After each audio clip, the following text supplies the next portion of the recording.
नमस्कार, लोकमत राजस्थान में आप सभी का स्वागत है। मैं आपके साथ मोनिका राठौड़। आइए रुक करते हैं आज की कुछ खास खबरों की ओर। भारत और चीन के संबंधों के बीच जमीनी परत पिघलने लगी है। लगभग 5 साल की कूटनीतिक दूरी के बाद भारत और चीन के बीच संवाद बहाली की कोशिश हो रही है। चीन के उप विदेश मंत्री सुन वेइदोंग आज भारत आ सकते हैं। इससे पहले जनवरी 2025 में भारतीय विदेश सचिव विक्रम मिस्री बीजिंग गए थे। ये कूटनीतिक दरार को पाटने की अहम पहल मानी जा रही है। दोनों देशों ने कैलाश मानसरोवर यात्रा फिर से शुरू करने पर सहमति जताई है। ये विश्वास बहाली का प्रतीकात्मक और सांस्कृतिक कदम है। कोविड के बाद बंद हुई सीधी हवाई सेवाओं को फिर शुरू करने पर भी लगभग सहमति बन चुकी है। इजराइल ईरान पर हमले के लिए पूरी तरह तैयार है। उसने अमेरिका को इसके बारे में बता दिया है। अमेरिका को आशंका है कि अगर इजराइल ने हमला किया तो ईरान बदले में इराक में मौजूद अमेरिकी ठिकानों को निशाना बना सकता है। यही वजह है कि अमेरिका ने मिडिल ईस्ट से कुछ अमेरिकी नागरिकों और अधिकारियों को निकालने का फैसला किया। अमेरिकी विदेश विभाग ने इराक में तैनात गैर जरूरी सरकारी अधिकारियों को लौटने का आदेश दे दिया है, क्योंकि वहां तनाव बहुत बढ़ गया है।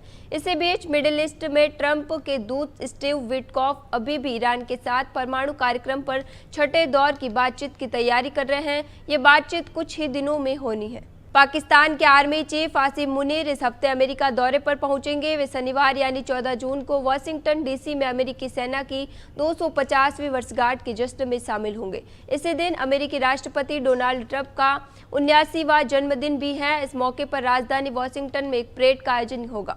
मुनीर का पहला अमेरिका दौरा 2023 में हुआ था। तब उन्होंने तत्कालीन अमेरिकी रक्षा मंत्री लॉयड ऑस्टिन, तत्कालीन विदेश मंत्री एंटनी ब्लिंकन और यूएन महासचिव एंटोनियो गुटेरेस से मुलाकात की। उस वक्त भारत ने कहा था कि पाकिस्तान की तरफ से आतंकवाद का समर्थन और क्रॉस बॉर्डर हमलों को लेकर हमारी चिंताएं जग जाहिर है। हम उम्मीद करते हैं कि अन्य देश भी आतंकवाद के खिलाफ गंभीरता से कदम उठाएंगे। कांग्रेस के राष्ट्रीय अध्यक्ष मल्लिकार्जुन खड़गे ने पार्टी के एक सांसद और 3 विधायकों के खिलाफ प्रवर्तन निदेशालय की छापेमारी को कर्नाटक में पार्टी को विभाजित करने का साजिश करार दिया है। खड़गे ने कहा कि कांग्रेस पार्टी को निशाना बनाया जा रहा है। इसका उद्देश्य पार्टी के भीतर मतभेद पैदा कर उससे लाभ प्राप्त करना है, लेकिन वे अपने प्रयासों में सफल नहीं होंगे। प्रदेश कांग्रेस के सभी विधायक एकजुट है। लोकसभा चुनाव के 1 साल बाद पुराने मुद्दे को लेकर परेशान किया जा रहा है।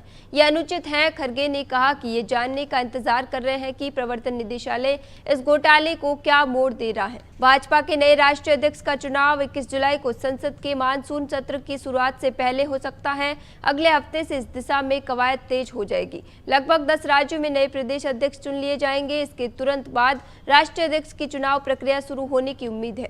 भाजपा के वरिष्ठ नेताओं की तरफ से अनौपचारिक बातचीत में इससे साफ है कि नए अध्यक्ष का चुनाव अब टाला नहीं जाएगा। संसद का मानसून सत्र 21 जुलाई से शुरू हो रहा है, लिहाजा संगठन में इससे पहले नया राष्ट्रीय अध्यक्ष चुनने की प्रक्रिया पूरी कर ली जाएगी। दरअसल बतौर राष्ट्रीय अध्यक्ष जेपी नड्डा का कार्यकाल जून 2024 को खत्म हो चुका है। वह एक्सटेंशन पर है, वहीं वह केंद्र सरकार में मंत्री भी है। इस वजह से भाजपा जल्द नया अध्यक्ष चुनने की तैयारी में जुटी है। इंदौर के ट्रांसपोर्ट कारोबारी राजा रघुवंशी मर्डर केस में सोनम और राज समेत 5 आरोपियों को 8 दिन की रिमांड पर मेघालय पुलिस को सौंपा गया है।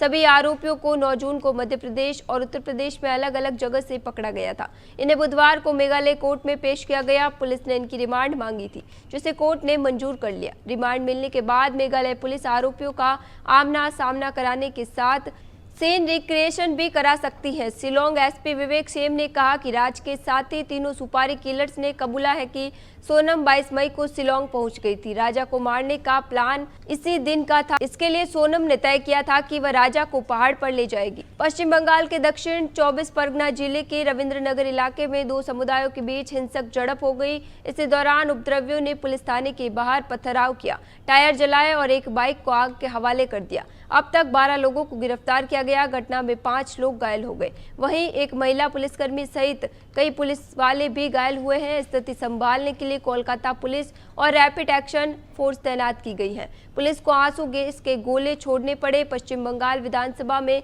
विपक्ष के नेता सुवेंदु अधिकारी और राज्य के अन्य भाजपा नेताओं ने आरोप लगाया कि रविंद्रनगर पुलिस स्टेशन के पास मोटिया ब्रुज विधानसभा क्षेत्र में एक शिव मंदिर में तोड़फोड़ की गई। देश में कोरोना वायरस का नया वेरिएंट वेरिएंट तेजी से फैल रहा है। 30 राज्यों में केंद्र शासित प्रदेशों में एक्टिव केसों की संख्या 7,121 पहुंच गई है।